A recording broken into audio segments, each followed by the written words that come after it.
In this video, I'm going to show you how to take apart the back of an older Whirlpool dryer and clean the interior components. This video does not include cleaning the drum or the cabinet inside. The tools you're going to need to do this project: you need a Phillips head screwdriver, a 1/4-inch nut driver, a flathead screwdriver, and any other miscellaneous tools you want to bring just in case, so you don't have to keep getting up and going for other tools. And of course you want to have a fairly decent portable vacuum to suck up the lint. Always disconnect the electricity before doing this project. Remove the vent tube, making sure not to kink it when you do. Using your brush and your vacuum, you want to dust off the back of the machine before you take out the screws to remove the back. Then remove your screws. And you want to be careful to set them aside so that you don't do what I've done in the past and suck them up in the vacuum cleaner. As you can see, on the inside of one of these machines, the lint builds up on everything, so we're going to pull the sensors and clean where they hook into. We're going to clean all the wiring. We're going to clean down around the bottom of the cabinet here.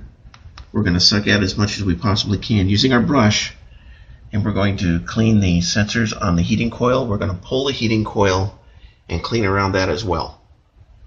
Again, this does not include cleaning the cabinet where the dryer drum is located. That will be in another video. Some older models have a flip top for the lint screen. You'll need to flip that up and take out the 2 Phillips head screws. Now, to finish removing this ductwork here, you need to remove the 4 screws around the bottom and carefully tip it out from the bottom. The buildup does get quite heavy after the ductwork has been removed. You can see stuff that's normally not cleaned. So it's very important to get all of this out before you put everything back together.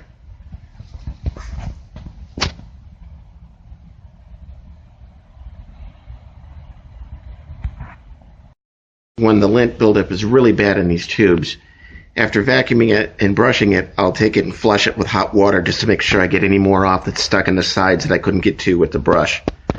This will also help slow down the lint from sticking to the sides again, because there will be a smooth surface rather than roughness from anything that wasn't removed. I'm going to pull out the sensors, and as you can see, there is lint buildup that does get on the surface. This is a fusible link. Typically when your dryer stops working, check this first for continuity. You can see the lint buildup there.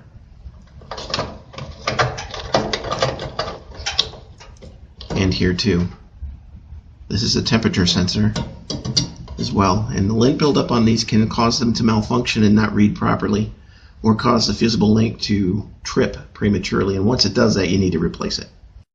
They're clean, just a couple of screws, pops them back in. What you do is just get your brush, get your hose, get your vacuum going and clean out as much as you possibly can. Pull the sensor from the heating element and further up on the ductwork. Pull them and just make sure that you get all the lint off of them before you put them back. Next, you want to remove the heating element. There's 2 screws on either, one on either side. Just pull those 2 screws and the heating element drops right out. Definitely what you're looking for when you pull a heating element. This heating element, you want to make sure that you're not going to damage the coils inside. They are delicate. Also want to dust off the blower wheel as best you can, because sometimes the lint does kind of build up on the blades a little bit. With everything dusted and cleaned, all the screws are put back, the ductwork is put back together. Don't forget the 2 Phillips head screws at the top by the lint trap. And then you're ready to put your back on and the project will be finished.